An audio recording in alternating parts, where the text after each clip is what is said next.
สวัสดีค่ะวันนี้นะคะจะพาทุกคนไปดูงานคัสตอมของที่ร้านนะคะวันนี้ลูกค้ามีบรีฟมาให้นะคะเริ่มแรกนะคะจะเป็นน้องหูแมวนะคะโทนไล่สีกันนะคะ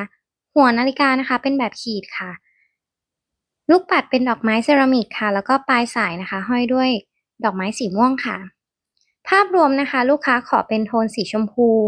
สีม่วงนะคะแต่เน้นชมพูเป็นส่วนใหญ่นะคะแม่ค้าก็จะติดจี้ลูกปัดให้เพิ่มนะคะที่เป็นสีชมพูนะคะตามที่ลูกค้าต้องการ ออกมาจะเป็นประมาณนี้นะคะจี้ด้านข้างเป็นน้องโบแล้วก็น้องปีกนางฟ้าค่ะเดี๋ยวเราไปแพ็กกันเลยค่ะ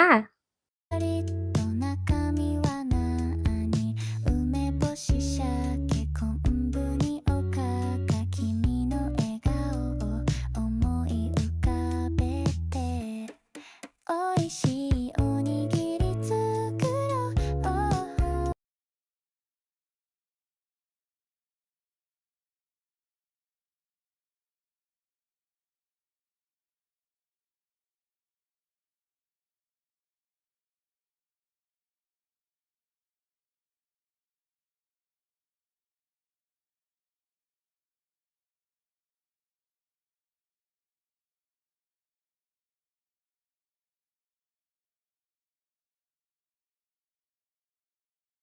ろう